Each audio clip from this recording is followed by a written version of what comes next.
दोस्तों PCS academy में मैं आप सभी लोगों का स्वागत करता हूं। और दोस्तों सबसे पहले तो आप पीसीएस एकेडमी को सब्सक्राइब कर लीजिए।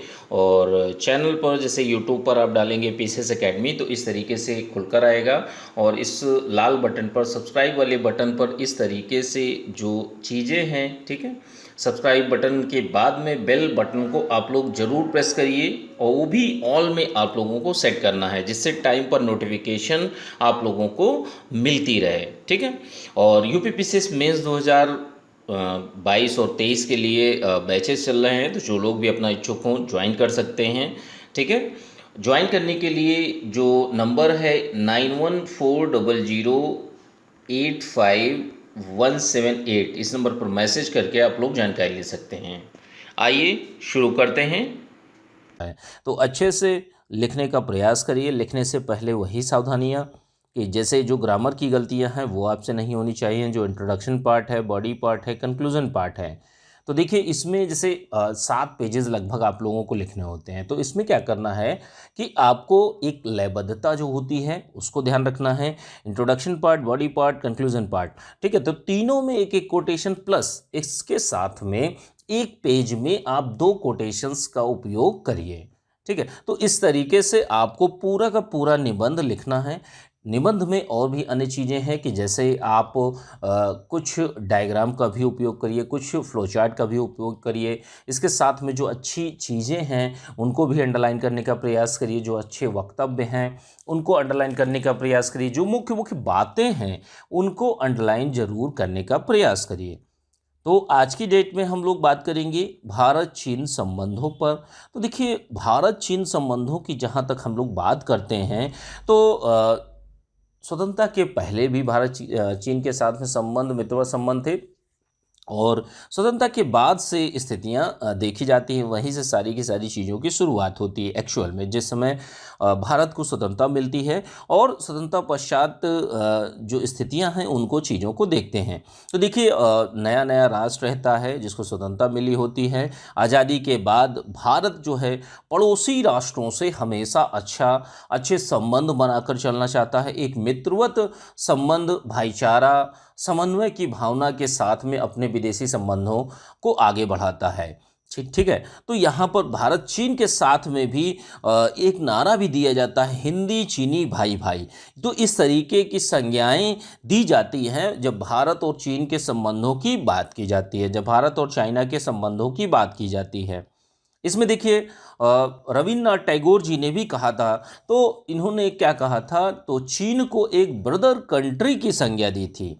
देखिए समय दर समय भारत जो है चीन के साथ में एक मित्र की भांति व्यवहार करता है, भाई की भांति व्यवहार करता है। लेकिन जो भारत के साथ में होता है वो अजीबोगरीब एक पीठ में छोरा घोंपने वाली बात होती है। भारत चीन के साथ में बहुत अच्छा संबंध चलता है, लेकिन वहीं पर एक चीन का रवैया जो है विश्वासघाती नजर आता है जब 1962 का युद्ध होता है। अचानक चाइना जो भारत के साथ में युद्ध लड़ता है 1962 का, ठीक है। अन्य चीज़ें होती हैं कि अमेरिका, ब्रिटेन और अन्य यूरोपीय देशों के विरोध के बावजूद भी क्या करता है इंडिया, इंडिया करता है कि मान्यता देता है चाइना को, मान्यता देता है चाइना को। भारत ने ही क्या किया कि गुटनिरपेक्ष और अन्य देशों में चीन को परिचय कराया। सारी चीज़ों में हर तरीके से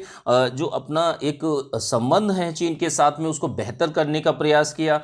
हमेशा चीन के साथ अच्छे व्यापार, अच्छे सहयोग की कामना के साथ में संबंधों को आगे बढ़ाया गया।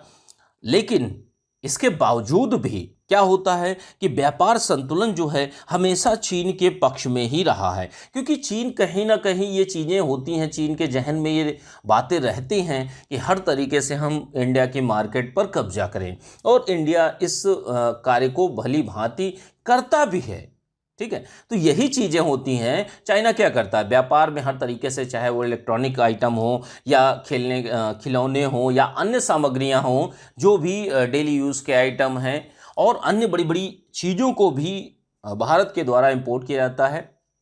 चाइना से। चाइना हर तरीके से भारत की जो इंडियन मार्केट है उसको समझने का प्रयास करता है, इंडियन सोसाइटी है, जो लोग हैं उनको समझने का प्रयास करता है और उनके अनुरूप अपने आप को जो एक उद्योग क्षेत्र है उसको बनाने का प्रयास करता है। हर एक चीज़, हर एक उत्पाद जो है वो मार्केट के अनुसार, लोगों के अनुसार, इंडियन मार्केट की डिमांड के अनुसार वह क्रिएट करता है। इसीलिए जो व्यापार संतुलन है भारत के परिप्रेक्ष्य में यह नकारात्मक जाता है, जो पॉजिटिव रहता है निर्यात जो है चाइना का रहता है। तो ऐसी चीज़ें देखने को मिलती हैं। भारतीय बाजार जो है चीन के सामानों से पटे पड़े हैं। अगर वर्तमान में देखेंगे तो वर्तमान में अगर देखेंगे आप सारी की सारी चीज़ें, वो चाहे इलेक्ट्रॉनिक के आइटम हो या त्योहारों में गणेश जी की मूर्तियाँ, लाइट वाली झालरें, बहुत सारे मोमबत्तियाँ, ये सारी की सारी चीज़ें जो हैं, खिलौने, बहुत सारी चीज़ें जो हैं, इंडियन मार्केट जो है पूरी तरीके से चाइनीज़ आइटम से भरा पड़ा है। वो चाहे इलेक्ट्रॉनिक आइटम हो, खिलौने हो, डेयरी उत्पाद हो, और बहुत सारे आइटम हैं जिनको आप गिना सकते हैं। तो यहाँ पर क्या बात होती है कि भारतीय बाजार जो है चीन के सामानों से पटे पड़े हैं और यहीं पर व्यापार को देखते हुए हर तरीके से चालबाजियों का भी उपयोग करता है चाइना। इसके साथ में अन्य चीज़ें भी हैं कि जैसे चीन के साथ हमेशा जो भारत है, भारत ने अंतर्राष्ट्रीय मुद्दों पर भी चीन का ही साथ दिया है, हर तरीके से चीन का साथ दिया है। चीन को संयुक्त राष्ट्र का सदस्य बनाने में भी पैरोकारी इंडिया ने की, लेकिन उसके एवज में भारत को क्या मिला? भारत को विश्वासघात मिला, युद्ध मिलता है 1962 का। तो ऐसी सारी चीज़ें होती हैं। भारत ने सदैव व्यापारिक और वाणिज्यिक संबंधों को वरीयता दी, हर तरीके से बेहतर बनाने के कार्य किए हैं, वार्ताएं की हैं, हर एक लेवल पर, हर एक स्तर पर वार्ताएं करी हैं जिससे संबंधों को अच्छा किया जा सके। लेकिन चाइना वहीं पर हर तरीके से भारत को घेरने का काम करता है। वो चाहे आपका सुरक्षा की दृष्टि से हो या सामरिक दृष्टि से हो या अन्य व्यापारिक दृष्टि से, हर तरीके से बढ़त लेना चाहता है, एक बिग ब्रदर की भूमिका निभाना चाहता है। लेकिन भारत, इंडिया जो है, इंडिया कभी भी ऐसा नहीं चाहता कि भाई इस तरीके से रिलेशन आगे बढ़ें। तो यहाँ पर क्या होता है कि जैसे चीन ने हिंद महासागर में भी अब वर्तमान में पैठ बढ़ा रहा है और पिछले काफ़ी दिनों से, हाल ही के वर्षों से बढ़ाता भी चला आ रहा है।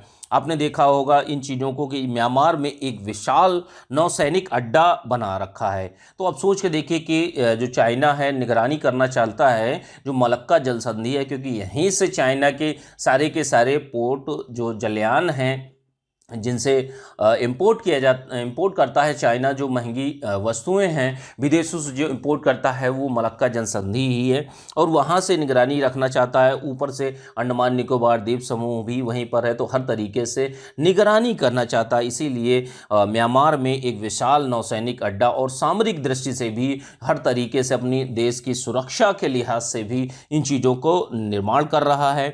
इसके साथ में पाकिस्तान में भी चाइना क्या कर रहा है? चाइना हर तरीके से अपनी पैठ बढ़ा रहा है। पाकिस्तान में ग्वादर पोर्ट को आधुनिक सुविधाओं से लैस किया है, हर तरीके से आधुनिक सुविधाओं के माध्यम से विकास कर रहा है जिससे उसका प्रभुत्व बनता रहे, ठीक है, बढ़ता चला जाए। इसके साथ में अन्य चीज़ें भी हैं कि जैसे श्रीलंका के हब्बन टोटा पोर्ट को भी विकसित करने का कार्य कर रहा है। और देखिए चाइना क्या करता है, चाइना की स्ट्रेटजी ये होती है कि जैसे इंडिया है, अब देखिए जैसे यहाँ पर श्रीलंका है, ठीक है, यहाँ पर आपका म्यांमार है, अब इधर नेपाल है, इधर भूटान है, अब तिब्बत है। अब इन सारे क्षेत्रों में हर तरीके से, इधर पाकिस्तान है, इधर मॉरिशस है, अब हर तरीके से ये घेरने का प्रयास करता है, ठीक है। इसी को मोतियों की माला भी कहा जाता है, क्योंकि जैसे ऐसे अगर देखेंगे तो इधर से ये बनकर जो आती है हर तरीके से घेरने का प्रयास करता है। तो ये एक स्ट्रक्चर निर्माण कर रहा है, हर तरीकों से भारत को घेरने का प्रयास करता है। जो चीन है वो हर तरीके से जो कंट्री है उसका साथ देते हैं, जैसे पाकिस्तान, श्रीलंका है, वर्तमान में नेपाल ने भी भारत को आंखें तरेरी और अपने नक्शे में जो क्षेत्र है, काला पानी का क्षेत्र है, उसको अपना बताया। तो ये सब मुद्दे जो हैं हर तरीके से कहीं ना कहीं ये चाइना का ही एक प्रभाव था जिसके कारण नेपाल ऐसी गुस्ताखी कर रहा है। अन्य चीज़ें क्या होती हैं कि इसके अलावा भी नेपाल, म्यांमार, तो ये भूटान हो गया। और हर तरीके से चाइना हमेशा ये कहता है कि भाई अरुणाचल जो क्षेत्र है वो हमारा है। अरुणाचल में जब दौरा करते हैं प्रधानमंत्री जी तो उन चाइना को बहुत मिर्ची लग जाती है। तो ऐसी चीज़ें हमें जो भारत चीन संबंध है उसमें देखने को मिलती हैं। तो इन चीज़ों को समझना बहुत ही ज़्यादा ज़रूरी है। अब देखिए भारत चीन संबंधों के विवाद के बिंदु कौन कौन से हैं। तो देखिए भारत चीन संबंधों में सबसे बड़ी चीज़ यही होती है कि जैसे ये इंडिया है, ठीक है, तो इधर अगर हम देखेंगे ये वाले पोर्शन में, ठीक है, ऊपर वाले क्षेत्र में अक्साई चीन का क्षेत्र हो गया। भारत के साथ जो सीमा विवाद है उसकी समस्या का समाधान नहीं हो पाया है। ये चाहे वो एलओसी हो या चाहे मैकमोहन हो, हर एक में ये चीज़ें देखने को मिलती हैं। तो चाहे वो नदियों का विवाद हो, हमेशा धमकी देता रहता है, और जो साझा नदियां हैं जिनका पानी यूज़ किया जाता है तो पानी को रोकने का कार्य करता है, हर तरीके से विघ्न डालने का प्रयास करता है। चीन क्या करता है, चीन नेपाल के रास्ते नक्सल हिंसा को भी प्रोत्साहित करता है। चीन भाई करता क्या है कि नेपाल के रास्ते माओवादी विचारधारा को आगे बढ़ाता है और उसी के माध्यम से भारत में जो है नक्सली हिंसा को प्रोत्साहन भी करता है, हिंसा को भी प्रोत्साहित करता है, इसकी फंडिंग भी करता है। और अरुणाचल प्रदेश को, भाई ये भी एक बहुत बड़ा मुद्दा है कि अरुणाचल प्रदेश को हमेशा अपना बताता है, ठीक है, अरुणाचल प्रदेश को वह हमेशा अपना बताता है। मैकमोहन रेखा जो है म्यांमार के साथ, भारत के साथ में नहीं है, तो ऐसा चाइना दर्शाने का प्रयास करता है। हमेशा ऐसी उल्टी सीधी उल जलूल बातें चाइना के द्वारा कही जाती हैं, हर तरीके से भारत को घेरने का प्रयास किया जाता है। और क्या होता है कि चाइना जो है हमेशा, जैसे चीन क्या करता है कि तिब्बत में भी आतंक फैलाने का कार्य करता है, ठीक है। वहाँ के जैसे जो एक व्यक्ति हैं दलाई लामा, तो आप लोगों ने सुना भी होगा, वो जब भारत आते हैं तो उसको बहुत खटकता है, उसको बहुत ही ज़्यादा मिर्ची लग जाती है। तो ऐसी स्थितियों में क्या है, भारत को भी हर तरीके से अपने संबंधों को प्रगाढ़ करने होंगे जो पड़ोसी राष्ट्र हैं, जो एक छूटती सीमाएं हैं पड़ोसी राष्ट्रों के साथ में, हर तरीके से भारत को भी अपने संबंधों को प्रगाढ़ करने होंगे। क्योंकि अगर आपको चाइना को काउंटर करना है तो हर तरीके से आपको स्ट्रेट जाना होगा चाइना को काउंटर करने, प्लस आप इनडायरेक्ट तरीके से अपने जो पड़ोसी राष्ट्र हैं, भाई पाकिस्तान से तो नहीं हो सकता, लेकिन हाँ श्रीलंका, मालदीव, मॉरिशस और अन्य जो राष्ट्र हैं, भूटान है, नेपाल है, इनसे आपको मित्रवत संबंध रखने होंगे। अगर आप नेपाल आंखें तरेरने लगा तो यह भारत के लिहाज से अच्छा नहीं है, ठीक है। तो कहीं ना कहीं ये चीज़ें भारत को करनी होंगी। और क्या चीज़ें हैं कि जैसे चीन क्या करता है कि चीन पाकिस्तान को भी आणविक हथियार देता है, तकनीकी, इसके साथ में तकनीकी भी देता है। तो ये भारत के लिहाज से अच्छा नहीं है, क्योंकि अगर इनडायरेक्टली अगर भारत में कोई भी सीज फायर उल्लंघन हो या घुसपैठ हो या आतंकवादी हमला हो करवाना हो तो उसके लिए ईजिली हो जाता है। पाकिस्तान को बस एक इशारा ही करना है, वो हर तरीके से तैयार बैठा रहता है। और क्या होता है कि पाकिस्तान का कूटनीतिक मार्गदर्शन भी करता है चाइना कि आपको क्या करना चाहिए, कुछ तरीके से भारत को परेशान करना है भारत के साथ। अब सोच के देखिए कि इधर हाल ही के दिनों में, अभी 2-4-10 दिनों में बहुत ज़्यादा सीज फायर उल्लंघन हो रहा है और भारत के 5 जवान शहीद भी हो गए। तो ऐसी घटनाएं देखने को मिलती हैं। तो ये साहस पाकिस्तान का नहीं है, ये कहीं ना कहीं अप्रत्यक्ष रूप से इसके पीछे चाइना ही आता है। तो हमें चाइना को काउंटर करने की ज़रूरत है, हमें संबंधों को प्रगाढ़ करने की ज़रूरत है। अगर ये नहीं होगा तो ये भारत के लिहाज से, जो भारत के राष्ट्रीय हित हैं, जो सुरक्षा है, सामरिक हित हैं, ये सारी की सारी चीज़ें प्रभावित होंगी। और क्या चीज़ें हैं कि जैसे पाकिस्तान के साथ मिलकर पश्चिम से घेरने का काम करता है। तो चाइना क्या करता है, पाकिस्तान से मिलता है, मिलने के बाद भारत को घेरने का काम करता है। ये कहता है कि भाई आगे तुम खड़े रहो, पीछे हम खड़े हुए हैं। तो इस तरीके की रणनीतियां चाइना के द्वारा बनाई जाती हैं। इधर मीटिंग होती है, उधर युद्ध की कल्पना करने लगता है। तो ऐसी चीज़ें आप लोगों ने देखा भी होगा, जो गलवान घाटी की घटना हो गई थी, पेंगोंग त्सो लेक की जो घटना थी, वो अब ये कहीं ना कहीं ये चीज़ें दर्शाती हैं कि कहीं ना कहीं एलएसी का जो रीजन है उसमें चाइना वार्ताएं तो करता है लेकिन अपने वादे को पूरा नहीं करता है। कभी भी चाइना बैक में नहीं जाता, हमेशा आगे आने का प्रयास करता है। तो ये सारी की सारी चीज़ें बहुत बड़ी दिक्कत का कार्य करती हैं। उसके बाद में घेरने का कार्य अन्य देशों के माध्यम से भी करता है कि जैसे नेपाल है, पाकिस्तान है, म्यांमार है, भूटान है, श्रीलंका है, मॉरिशस है। तो इन देशों के साथ चाइना ने अपने संबंध बहुत बेहतर बना रखे हैं और इसी के माध्यम से हर तरीके से काउंटर करने का प्रयास करता है, हर तरीके से भारत को घेरने का प्रयास करता है।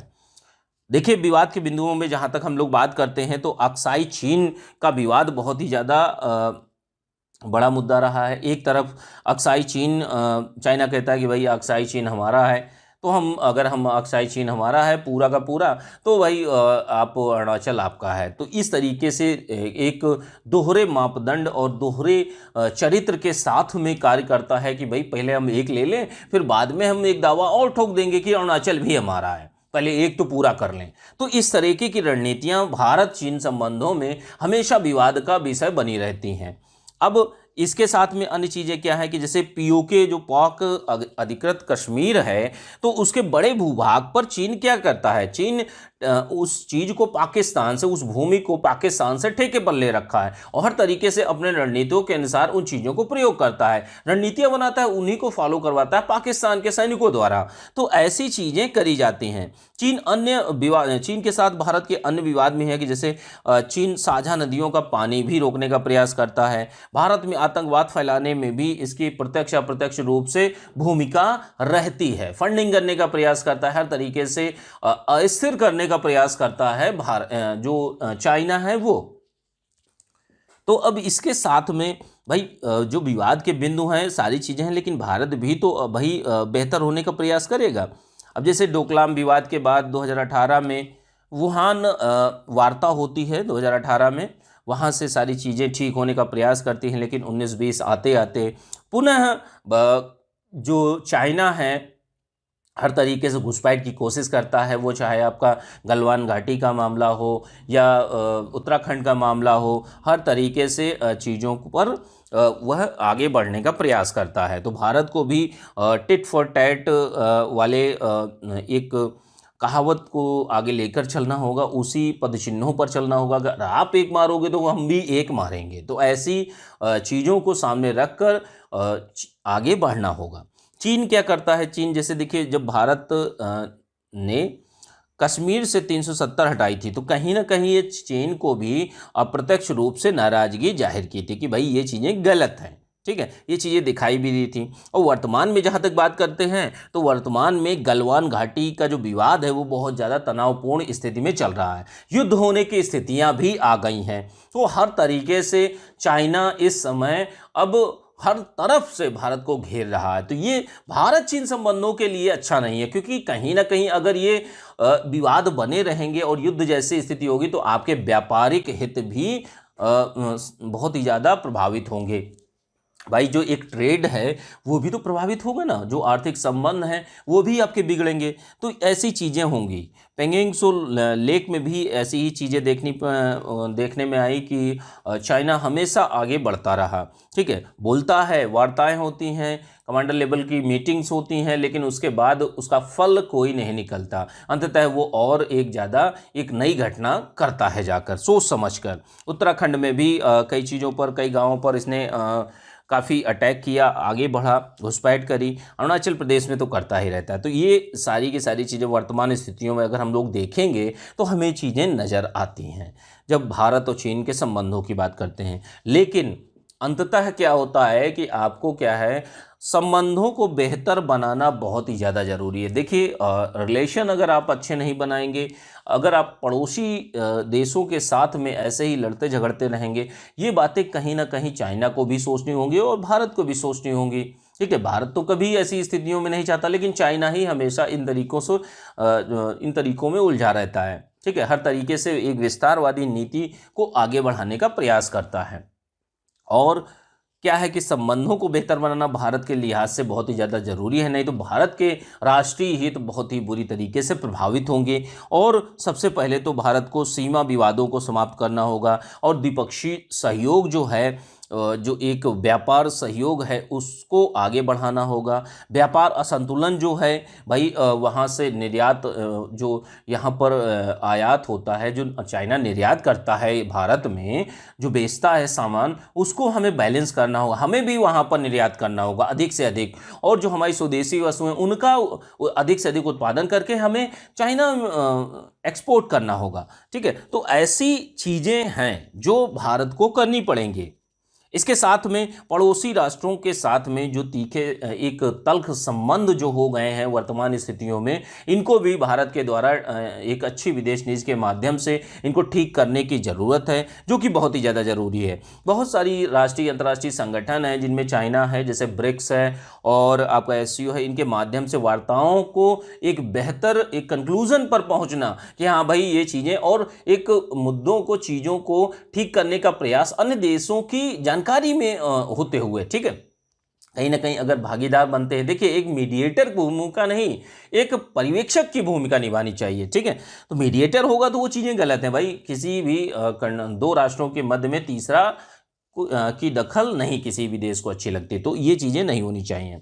इसके साथ में जो स्वदेशी वस्तुएं हैं, स्वदेशी निर्माण जो है, हर एक प्रकार का भारत को आगे बढ़ाना होगा। ज़्यादा से ज़्यादा जो अपने पड़ोसी राष्ट्र हैं उनसे व्यापार अधिक से अधिक करना होगा, और यहाँ तक कि चाइना से भी अधिक से अधिक व्यापार करना होगा, क्योंकि अगर भारत ये नहीं करेगा तो भारत के लिहाज से अच्छा नहीं है। क्योंकि देखिए, सामरिक संबंधों की जहाँ तक बात की जाती है तो वो आर्थिक संबंधों को भी प्रभावित करते हैं। अब अगर आर्थिक संबंध ही बहुत ज़्यादा डिपेंडेंट हो जाएंगे, अगर हमारे ऊपर डिपेंडेंट हो तो हमें दिक्कत आ जाएगी ना। और यही चाइना खेल करता है कि उसको पता है कि सारी की सारी चीज़ें उसके पक्ष में है, व्यापार संतुलन जो है उसके पक्ष में है, तो ये वो गेम खेलता रहता है। और वैसे भी वो पहले से भी एक विस्तारवादी नीति को अपनाता ही रहा है।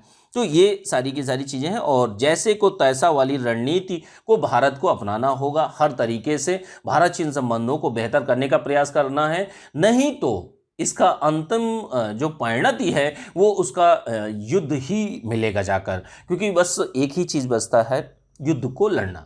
और किसी भी राष्ट्र के लिए, किसी भी देश के लिए जो एक संबंध होते हैं, रिलेशंस जो होते हैं, उनके लिए युद्ध जो है, वॉर नहीं अच्छी। कोई भी कंट्री वॉर नहीं चाहती। हर तरीके से वो सोचना चाहता है, वो देखना चाहता है कि भाई हम आगे बढ़ें, ये ना कि हम 50 साल पीछे चले जाएं। और कोई भी कंट्री अगर युद्ध होता है तो ऐसा नहीं है कि इंडिया का ही नुकसान होगा, चाइना का भी उतना ही नुकसान होगा, क्योंकि वो 1962 वाला भारत नहीं है, ये 2020 का भारत है। बहुत ही बेहतर तरीके से भारतीय सेनाएं और हर तरीके से चीज़ें लगी हुई हैं। तो यहाँ पर युद्ध कोई भी देश नहीं चाहेगा। इसीलिए देखिए, वार्ताएं दर वार्ताएं और आगे पीछे ये सारी चीज़ें चलती रहती हैं, लेकिन कोई आगे एक स्टेप नहीं उठाना चाहता। ठीक है, क्योंकि युद्ध का ठीकरा जिसके ऊपर फूटा तो भाई अंतर्राष्ट्रीय जो अन्य राष्ट्र हैं वो कहीं ना कहीं दखल देंगे। और क्या है कि हर तरीके से भारत को व्यापारिक आर्थिक संबंधों को भी सुदृढ़ बनाना होगा। भाई आपके जो आर्थिक संबंध हैं, व्यापारिक संबंध हैं, सामरिक और कूटनीतिक संबंध हैं, उन स्तरों पर आपको आगे कार्य करना होगा, ज़्यादा से ज़्यादा सहयोग लेना होगा। क्योंकि देखिए, सहयोग के माध्यम से ही आप अपने राष्ट्र में एक शांति की व्यवस्था कर सकते हैं, अन्यथा आप इन चीज़ों को भूल जाइए, वॉर ही आपको मिलेगा। कोई भी कंट्री हो, चाहे चाइना हो, चाहे इंडिया हो या अन्य।